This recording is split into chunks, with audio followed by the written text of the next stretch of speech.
ओम शांति। प्यारे मीठे भाइयों बहनों, गुड मॉर्निंग। अभी लोग नानी घर में ही हैं, दोनों बच्चे वहीं से सुन रही है वीडियो में। तो अब आ जाएगी, 6 तारीख से स्कूल भी है लोग का। तो आज शुरू करते हैं कहानी से। कहानी का शीर्षक है एक रोटी।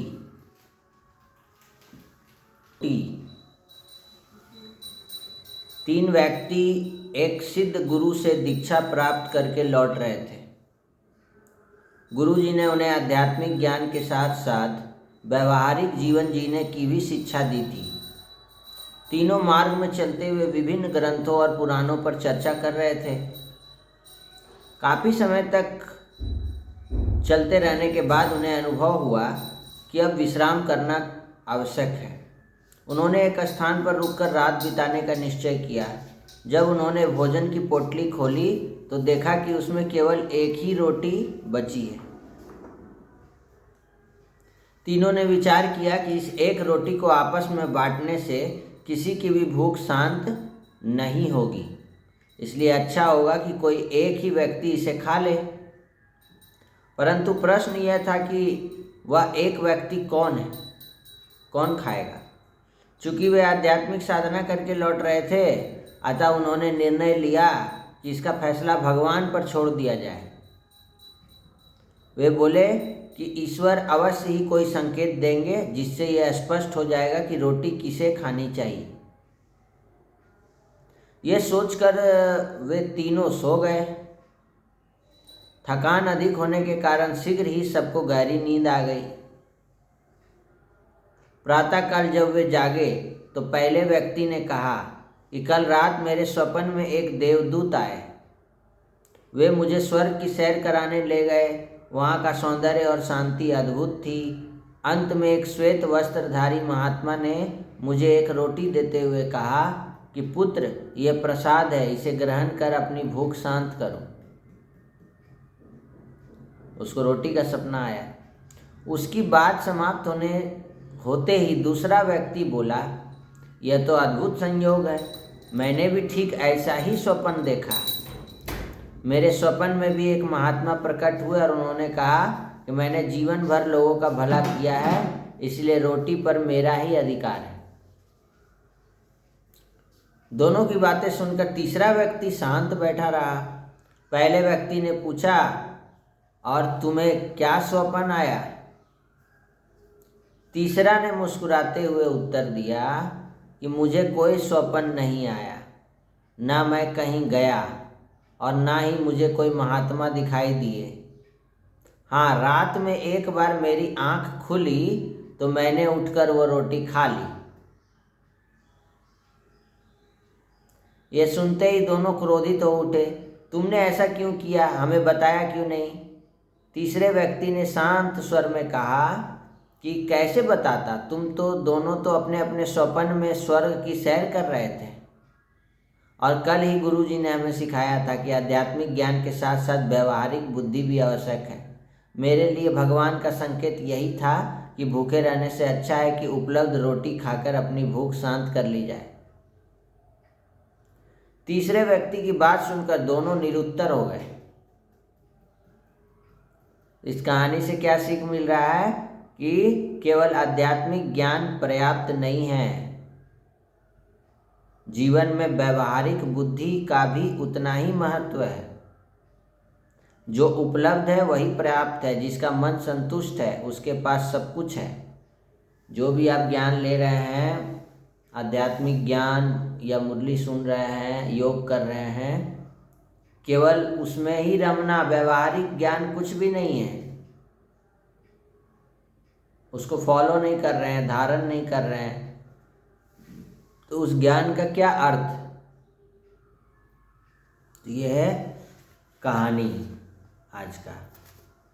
आज है 4 अप्रैल का मुरली है। आज की मुरली का सार देख लेते हैं। आज बाबा ने कहा, मीठे बच्चे, अल्फ और बे को याद करो तो रमणीक बन जाएंगे। बाप भी रमणीक है तो उनके बच्चे भी रमणीक होने चाहिए। आज बाबा ने कहा ना, तुम बच्चे रियल में जिन हो, जिन जिन का कहानी सुने है ना कि उसको सीढ़ी ऊपर नीचे चढ़ने के लिए छोड़ दिया है, नहीं तो क्या बोला, अगर तुम मुझे काम नहीं दोगे तो मैं तुम्हें ही खा जाऊंगा। तो एक्चुअल में जिन कौन है? तुम बच्चे जो सीढ़ी चढ़ते हो, फिर नीचे उतरते, फिर चढ़ते उतरते, चढ़ते उतरते, ये 5000 साल का सीढ़ी। अच्छा, देवताओं के चित्रों की कशिश सभी को क्यों होती है? उसमें कौन सा विशेष गुण है? देवताएं बहुत रमणीक है और पवित्र हैं। रमणीकता के कारण उनके चित्रों की भी कशिश होती है। देवताओं में पवित्रता का विशेष गुण है, जिस गुण के कारण ही अपवित्र मनुष्य झुकते रहते हैं। रमणीक वही बनते हैं जिनमें सर्वदैवी गुण है, जो सदा खुश रहते हैं।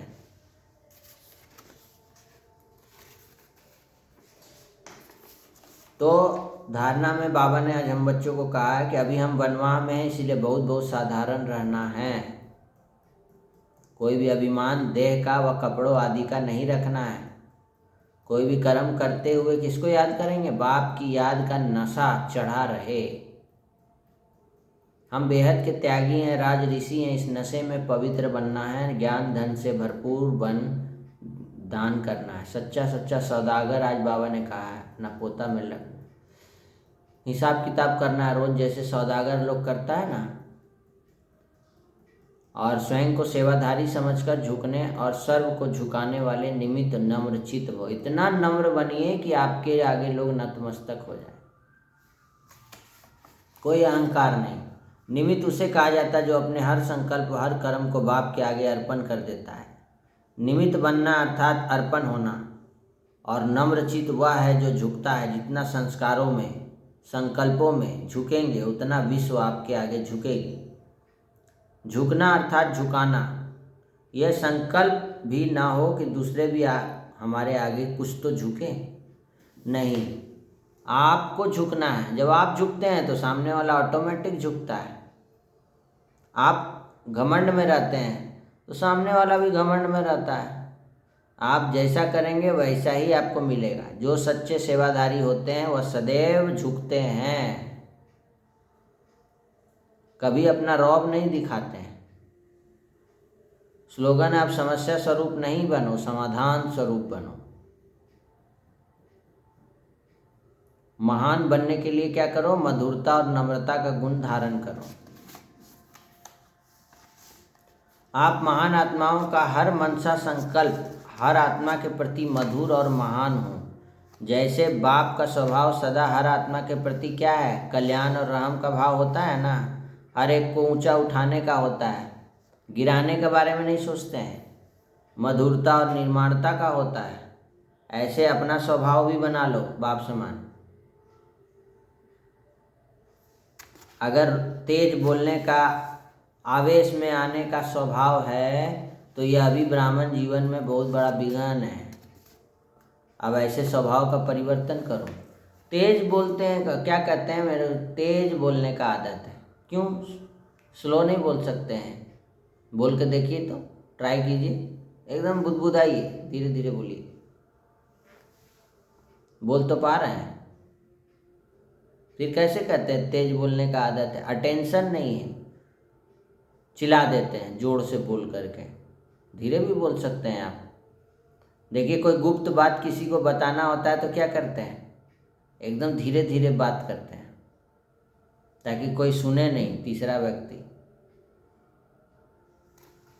तो ये है आज की मुरली का सार। चलिए अब योग करते हैं, बाबा को याद करते हैं। 1 मिनट के लिए पहुंच जाएं परम धाम बाबा के पास। मैं ज्योति बिंदु आत्मा हूँ, निमित्त हूँ, नम्रचित हूँ। एक परमपिता परमात्मा की संतान, शांत स्वरूप हूँ, हर परिस्थिति में शांत रहने वाली आत्मा हूँ।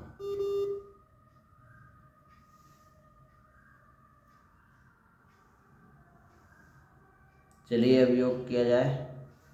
ओम शांति। इस वीडियो में इतना ही, फिर से मिलते हैं कल। ओम शांति।